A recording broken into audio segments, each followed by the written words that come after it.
आता थेट जाणार आहोत नागपूरमध्ये, सरसंघचालक मोहन भागवत बोलतायत। इसकी एक विशेषता रही, उस परिषद में हमारे भारतीयों के आतिथ्य की बड़ी प्रशंसा हुई। उसका पहली बार उन्होंने अनुभव किया। हमारे विविधता की सजी संस्कृति का गौरव उन्होंने अनुभव किया। केवल भूतकाल की बात नहीं, हमारी वर्तमान की जो उमंग भरी उड़ान है उसको भी उन्होंने प्रत्यक्ष देखा, दुनिया भर के देशों के लोगों ने। और हमारे मन की जो सद्भावना है, प्रामाणिक सद्भावना है, अफ्रीकन यूनियन को सदस्य बनाने में पहले ही दिन परिषद का घोषणा पत्र एक मत से कराने में, और हमारी राजनीतिक कुशलता भी उन्होंने देखी, हमारी प्रामाणिक सद्भावना भी उन्होंने देखी।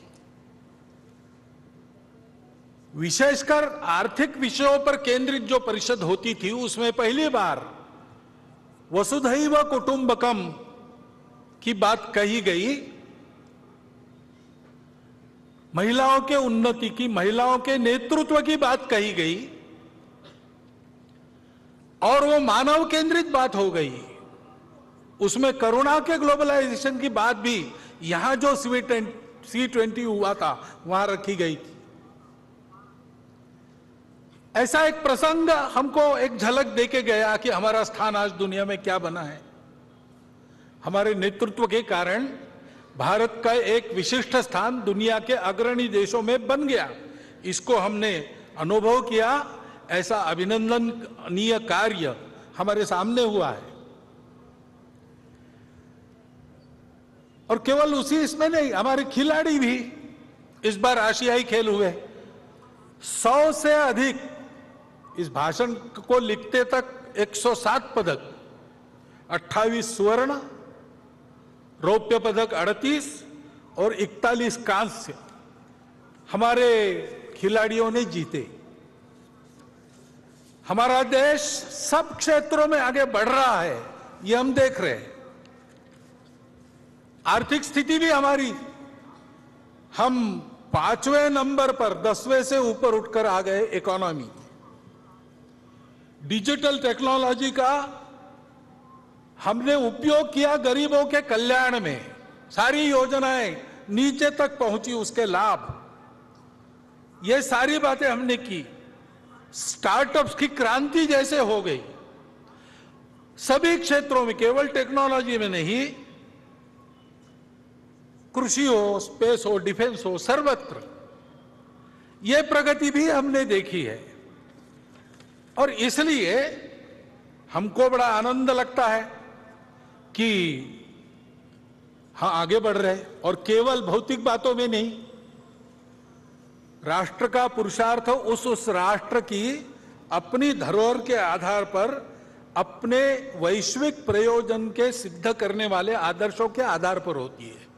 उनको हम देखते, उनका अनुकरण करते, तब आगे बढ़ते। हमारे संविधान के पृष्ठ पर जिनका चित्र है वो हमारे राष्ट्रीय आदर्श भगवान राम, उनके बाल स्वरूप का रामलला का मंदिर अयोध्या में बनने जा रहा है। अपने मंदिर में रामलला प्रवेश करने वाले हैं 22 जनवरी को। यह प्रसंग हम देखने वाले हैं। उसमें सब लोग तो आ नहीं सकेंगे, सुरक्षा की बात रहेगी, वहां की व्यवस्थाओं की बात रहेगी।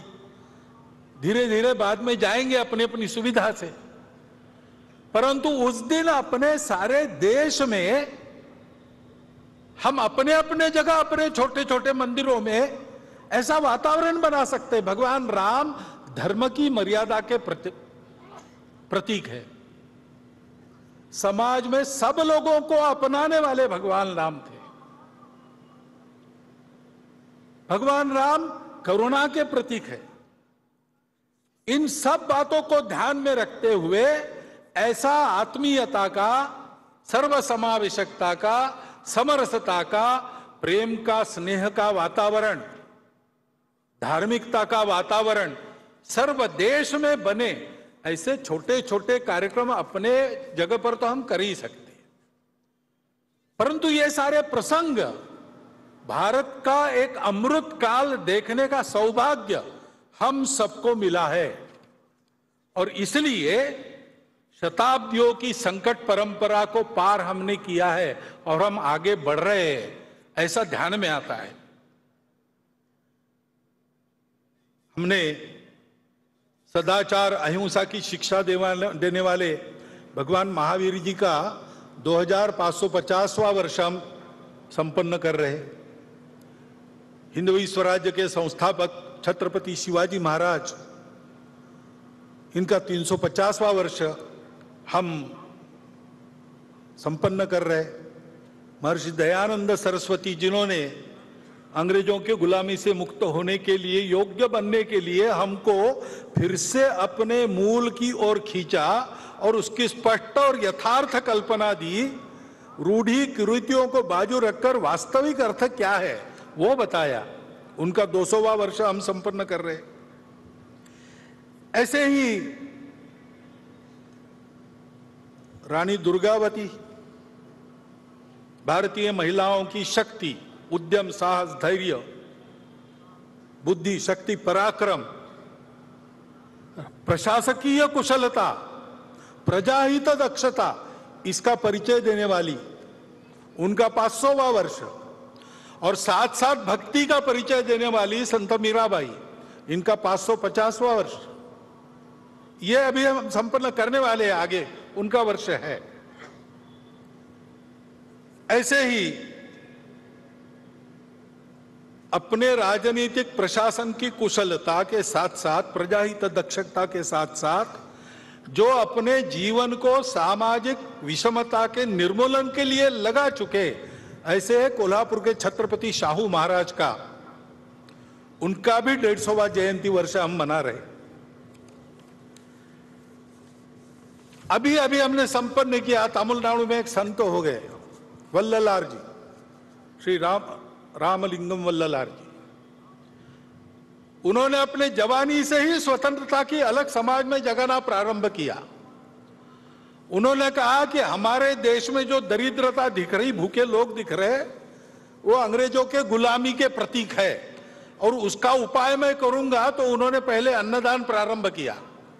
उस समय तमिलनाडु में जो चूल्हा उन्होंने अन्नदान के लिए जलाया, वो आज भी जल रहा है और वहां अन्नदान कार्यक्रम चल रहा है। आध्यात्मिक सांस्कृतिक जागृति के आधार पर सामाजिक समता और स्वतंत्र